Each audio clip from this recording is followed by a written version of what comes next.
Ladies and gentlemen, welcome back into another Wuthering Wave video.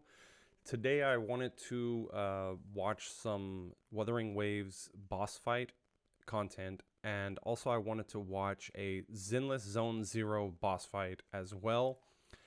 Give my objective opinion on both of these because I am excited for both games.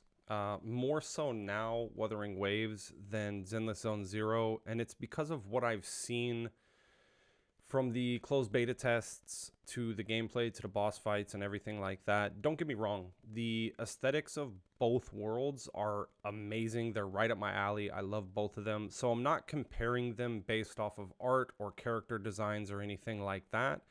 We're strictly going to look over and critique exactly how the combat is, which for me is going to be the gameplay. It's going to carry on the longevity of the game. It's, yeah, you can put out nice characters the way they look, continue the story very cool and everything like that, and that'll continue to carry a specific niche of people that are playing these games. But when it comes down to it, the thing that is going to make you want to log in once you've completed the story, once you've completed all the content, the thing that's going to make you want to log in is the gameplay itself. Like, how much entertainment do you get from actually playing the game and the combat within the game? Because that's the most repetitive thing that we're going to be doing. Hopefully we're not running around gathering bullshit like Genshin Impact, but that is neither here nor there. So first off, let us go ahead and take a look at the Zenless Zone Zero. We're going to take a look at that. I saved a clip from Milu. I'll go ahead and cite the original video in the description down below, but I wanted to save it so I can pause and move back and forth and everything like that. That way we can have a better look at it and kind of allow me to give my insight and judgment into the combat itself. I've never felt like this before. We are going to turn down the volume on it. There's no need for it. That way I can kind of just focus on talking about what I'm seeing and everything. The biggest thing right off the bat, and this could just be the boss. I did watch a couple videos, and to be fair, there was probably a better boss fight I could have chosen to kind of put against each other. But I chose a weaker level boss for Wuthering Waves anyways, so that way it could be comparable. This was the final boss for the most recent closed beta test, I believe. Correct me if I'm wrong, I apologize. But I believe that's what this was. The first thing I see with Zenless Zone Zero is that it's flashy in a very cartoony, anime-esque atmosphere. The cutscenes are phenomenal. Don't get me wrong. I love the character models. Like I said, we're not comparing those, but I wanted to point that out. I do enjoy that, and I think it adds a great aesthetic to combat when you have such intricate, flashy moments that are going on in a game. It catches your eye, and that's kind of like a dopamine fix for a lot of people, is like the ultimates of characters. So seeing like the little cutscenes and seeing the animations and stuff like that, it is like a dopamine fix whenever you pull for a character that you like the way that they look, and obviously their ultimate and attacks look. But other than that, when I'm looking at this combat, it looks very stagnant. And what I mean by that is that you have two attacks over here, two main attacks. You have your special, and then like your ultimate, I guess that is right there. The Q is your ultimate, and then the space is your switch between the characters. So the dodging aspect that you have in here is basically switching in and out at the right times. You have some combo attacks, so like certain characters synergize whenever they come in and out of switching with each other. They do like different little metered attacks and stuff like that. But other than that, it's like you're running away from the boss to just allow your ability to come back to go back in. It doesn't seem dynamic. And like I said, I did watch a couple fights, and there was another one where you had to move out of some like little AoEs and stuff. Like right there, whenever he was foot stomping, it pushed the character out of the way to move from it. Let's go ahead and just go back because I think the rest of this is just like animation. So when she comes up right here, she does like a perfect dodge. And that perfect dodge allows for, I guess, a crit or crit damage or something like that that's going on. but it's not anything. It doesn't look hard. That's the thing. Or it doesn't look challenging. Hard is not the right word. Challenging. So like, let's go back. Where was it? Like right here. So right here, she's gonna dodge out of that. It looks like she does like a perfect dodge. A lot of this combat, it just doesn't look very. You're not interacting with the fight more or less than you are just mashing buttons to a stagnant boss. The other boss I did see had a little bit more movement, but it was kind of the same general idea. So let's go ahead and look at the Wuthering Waves that we have. We'll go ahead and close that one out, and we'll take a look at the Wuthering Waves one. Of course, I had to pick the one with the goat daddy. Full screen. Here we go.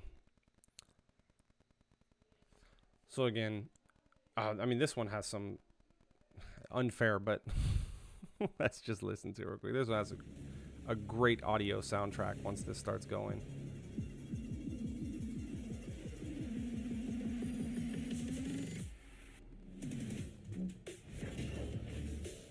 Yeah.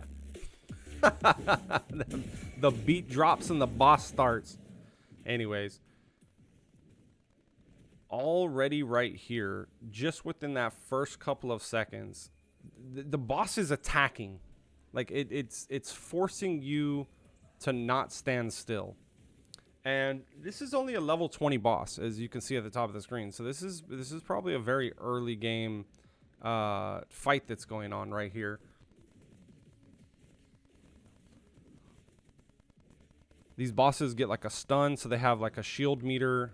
I like that. That's very similar to like a lot of these style games, like the action RPG MMO style, or not MMO, but action open world style games. They'll have like a stagger meter, which is cool, but it also one of the, like, that right there in bosses just feels like a cop out, to be honest. And I said I was going to be unbiased to both of them.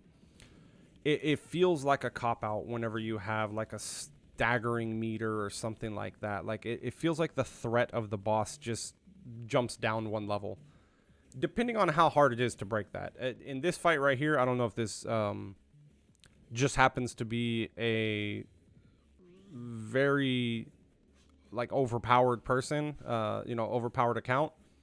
Doesn't look like they're killing them too quick, so I mean, I wouldn't say it's overpowered, but a lot of the fight right here is just the boss sitting. And we'll take a look at more boss fights and everything like that in other videos once they come out in closed beta test 2. Hopefully we get in, fingers crossed. Kuro Games, hit your boy up. I'd love to play this game. I'm going to be covering it regardless, even if you host style jutsu me. But overall, it just has the same style feel of this switching out and doing attacks. But the thing that's different is the bosses are moving. And when the bosses are moving, it looks like you can set up like ultimates to use at like the correct time to kind of like counter attacks and everything. I like that. There is perfect dodges in this game as well. We also have synergy between characters where they can come in and out of fights and stuff like that. I believe we saw an example, let me see right here, of that perfect dodge that she did right here. Yeah, it's coming up right here. Oh no, I think I went right before it. I think it's right after this.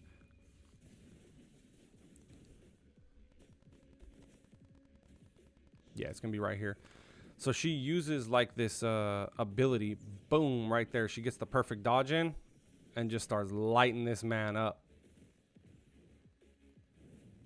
I like those aspects to it because it adds a layer of dynamic to the fight where you're not just button mashing. You're also looking out for the perfect opportunity to dodge, get the buff or get the damage buff or whatever it is, and then use your skills in tandem with that. It makes it nice. In Zenless Zone Zero, they have a perfect dodge, but the problem is you're just bringing the other character in, and the other character is doing the damage, so it's like, you're not finessing with the character that dodges. It just downplays that to me. Personally, it downplays that to me. Overall, the mechanics are very close.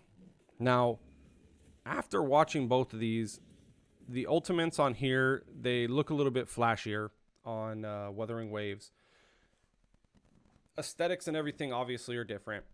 My overall thoughts on why I believe that Wuthering Waves is going to be more successful at this point in time than Zenless Zone Zero is because it gives players a challenge, a true test of skill rather than test of gear, I would say, from what I've seen so far,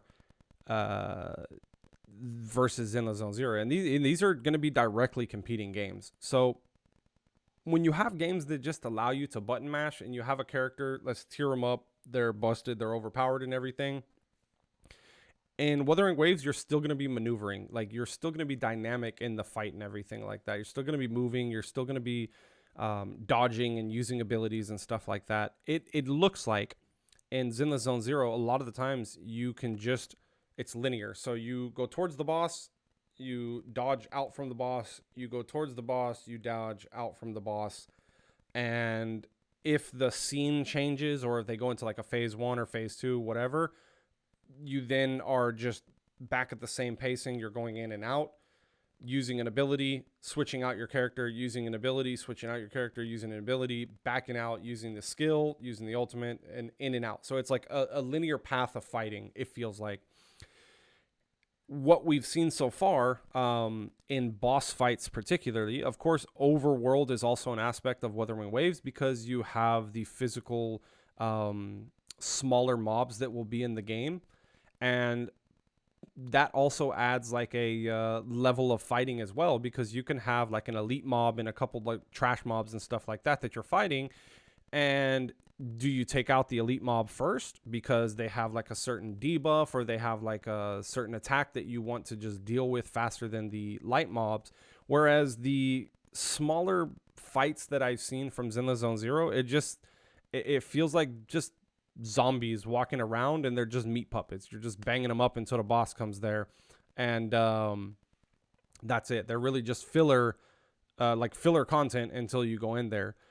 The aesthetics of just the plain mobs and everything, or not so much the aesthetics, but the level of detail that they put into the plain mobs and stuff for Wuthering Waves, it feels like that these characters have value as well. Like, they feel part of the integral world and the aesthetics of the world. They're not just placeholders to, hey, here's stage 1-1, get through 2 minutes of these little mobs and then we'll give you a cool boss fight. Okay, here's 5 more stages of little crappy mobs and then we'll give you a cool boss fight. I'm hoping that's not the case when the full game is released and everything. They've listened to all the players and stuff like that for Triple Z. But for Wuthering Waves, we've already got that dev update. It is looking very promising that the Kuro team will stay on board with listening to the community and taking action upon that. And that's one of the biggest things for game developers, or anyone that is creating something that is going to have a mass community that directly influences their success. So if we don't play the game, they don't succeed. They can make this game as good as they want, but if they're not doing what their targeted audience wants, then they're going to fail. And I think right now where we're at, the overall debate of which one is going to succeed long term, I almost hands down am betting on Wuthering Waves. And I wouldn't even have to have watched any of these videos. My overall take is the way that the team has responded and taken action so far. So I hope you guys have enjoyed this video. I hope I gave you a little bit of insight into the way that I'm thinking about how these games are matching up. If you guys have any questions, please let's keep this conversation going down in the comments below. If you haven't already, please hit that subscribe button. We do daily or every other day Wuthering Waves content, and we will be trying our very best to get into the closed beta so that way we can give you some live content, and possibly I will go live on Twitch as well. I haven't done that yet, but I am looking forward to starting my Twitch. Anyways, guys, hope y'all have a great night, great morning, or great evening. I'll see you on the next one.